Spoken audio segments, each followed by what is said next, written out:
Brazil একটি ব্যর্থ coach নিচ্ছে তাদের ডাগ আউটে, এমনটাই বলে মন্তব্য করছেন অনেক বার্সা ফ্যান, অনেক আর্জেন্টাইন ফ্যান, অনেক রিয়াল মাদ্রিদ ফ্যান, অনেকেই। তো চলুন জেনে নিই Real Madrid coach Carlo Ancelotti কি আসলে একজন ব্যর্থ কোচ, নাকি এসব শুধু হেটার্সদের মন্তব্য। গত সিজনে সামার ট্রান্সফারে রিয়াল মাদ্রিদ থেকে চলে যায় নাচো। একে একে ইনজুরি হয় David Alaba, Dani Carvajal, Eder মিলিতাওদের মতো খেলোয়াড়রা, যারা কিনা রিয়াল মাদ্রিদের মূল ভূমিকা পালন করছে। এবং যেখান থেকে মিডফিল্ড কন্ট্রোল করা হয়, অর্থাৎ টনি ক্রুজ, যার আঙ্গুলের ইশারায় চলতো রিয়াল মাদ্রিদ, সেও চলে গেছে। পাশাপাশি আরেক মিডফিল্ডার লুকা মদ্রিচ, যার বয়স কিনা এখন 39, যার কারণে তাকে ডেফিনেটলি স্টার্টিং 11-এ খেলানো হচ্ছে না। যখন একটি দল থেকে স্টার্টিং 11-এর অর্ধেক প্লেয়ারই ফিনিশ হয়ে যায়, তারপরে আর বাকি অর্ধেক প্লেয়ারদের নিয়ে নতুন করে গোছানোটা অনেক কঠিন হয়ে দাঁড়ায় এবং প্রতিটি প্লেয়ার ইনজুরিতে পড়া অথবা চলে যাওয়ার সাথে সাথে কার্লো আনচেলত্তি ফ্লোরেন্তিনো পেরেজের কাছে গিয়ে বলে যে আমাদের নতুন প্লেয়ার প্রয়োজন, কিন্তু ফ্লোরেন্তিনো পেরেজ টাকা খরচ করবে না। সে ফ্রিতে নিয়ে আসবে, আলেকজান্ডারকে নিয়ে আসবে বা অন্যান্য প্লেয়ারদেরকে আনবে, সেজন্য ফ্রিতে আনার জন্য বসে থাকবে তারা তো আর টাকা খরচ করে আনবে না। রিয়াল মাদ্রিদ এমন একটি ক্লাব, তারা সবসময় প্লেয়ারদেরকে টাকা দিবে বাট ক্লাবকে টাকা দিতে চায় না। এই জন্য তারা সময়েরও অপেক্ষা করতে হয় অনেককে। যেমনটা দেখতে পাচ্ছেন আপনারা, কিলিয়ান এমবাপ্পেকে নেওয়ার জন্য তারা ডেফিনেটলি 3.5 বছর থেকে 4 বছর অপেক্ষা করেছে, যেই কারণে তারা কিলিয়ান এমবাপ্পেকে ফ্রিতে পেয়ে গেছে। অবশ্যই কিলিয়ান এমবাপ্পেকে টাকা দিতে হয়, পে করতে হয়, কিন্তু তারা পিএসজিকে কোনোভাবে পে করে নাই। এরকম তারা সব সময় চায় যে ফ্রিতে প্লেয়ারদেরকে নেওয়ার জন্য। এই কারণে অনেকে রিয়াল মাদ্রিদ প্রেসিডেন্ট ফ্লোরেন্তিনো পেরেজকে মাস্টার মাইন্ড বলে থাকে। কিন্তু এখানে যখন কার্লো আনচেলত্তিকে আপনারা সবাই বলছেন যে কার্লো আনচেলত্তিকে দিয়ে কিছু হবে না, সে কিছু পারবে না, কিন্তু কিছুদিন আগে যখন সে একাধারে সফলতা দিয়ে গেছে, গত সিজনে একের পর এক ট্রফি জিতেছে, এই সিজনেও শুরুতে ওই ইউএফএ সুপার কাপ জিতেছে, কিন্তু তারা কি এই সব কিছু মনে রাখছে না? রিয়াল মাদ্রিদের হয়ে কার্লো আনচেলত্তি 11টি বড় ট্রফি জিতেছে, যা কিনা কখনোই ছোট কিছু হতে পারে না। ডেফিনেটলি এটা ছোট কিছু নয়, 11টা ট্রফি জেতা মুখের কথা নয়। কার্লো আনচেলত্তি হচ্ছে এমন একটি কোচ যে কিনা রিয়াল মাদ্রিদকে ভাঙাচোরা দল থেকে নিয়ে শুরু করেছে। যখন রিয়াল মাদ্রিদের দলটা ছিল একদম ভাঙাচোরা বলা চলে, সেখান থেকে নিয়ে গুছিয়ে চলে এসেছে।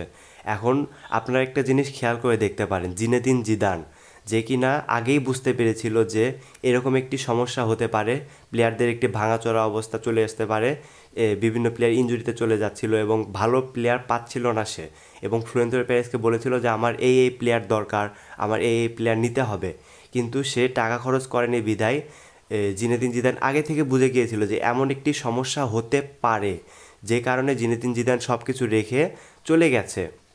কিন্তু কার্লো আনচেলত্তি কিন্তু ডেফিনেটলি সেটা করে নাই। তার কাছে কিন্তু বেটার অপশন ছিল 2023-24 সিজনের শেষে, যখন ব্রাজিল থেকে তাকে অফার করা হয়েছিল, সেখানে কিন্তু সেখানে কিন্তু চাইলেই তিনি চলে যেতে পারতেন, কিন্তু সে সেটা করে নাই।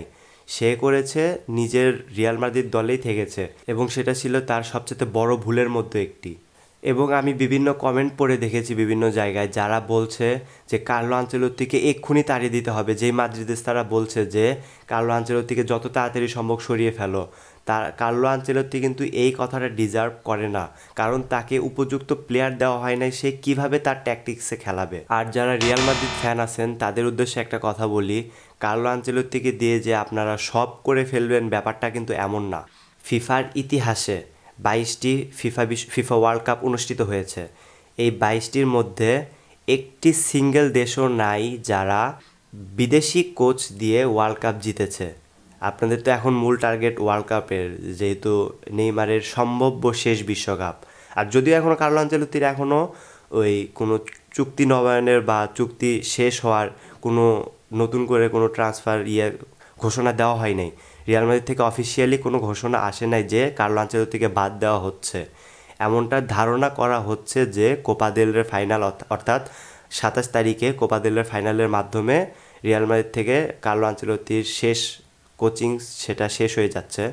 কিন্তু ধারণা করা হচ্ছে এটা যে এর মাধ্যমে রিয়াল মাদ্রিদের সাথে কার্লো আনচেলত্তির সম্পর্ক শেষ হতে যাচ্ছে। আর হয়তোবা এখানে যদি কার্লো আনচেলত্তির সম্পর্ক শেষ হয়, তৃতীয়বার আর কখনো কার্লো আনচেলত্তির রিয়াল মাদ্রিদের হয়ে কোচ হওয়ার সম্ভাবনা থাকছে না বললেই হয়তোবা সঠিক হবে। আর যেটা বলছিলাম, ব্রাজিল যদি কার্লো আনচেলত্তিকে দিয়ে ওয়ার্ল্ড কাপ জিতেও যায়, তাহলে ব্রাজিল হবে প্রথম একটি দেশ যারা কিনা বিদেশি কোচ দিয়ে ফিফা ওয়ার্ল্ড কাপ উইন হবে। আর এটা ভীষণ একটি কঠিন কাজ। আর ব্রাজিলের জন্য একবার অসম্ভবের কিচ্ছু নয়, কারণ ব্রাজিল অনেক অসম্ভবকে সম্ভব করেছে, আর এটা তাদের জন্য তেমন কিছুই না। আর বি কেয়ারফুল। সো বুঝতেই তো পারছেন, ব্রাজিল হয়তো বা একটি নতুন কিছু করতে যাচ্ছে অথবা আরও দমে যাবে। আর ব্রাজিলের ইতিহাসেও একটি জিনিস, তারা কখনো বিদেশি কোচ দিয়ে খেলায়নি।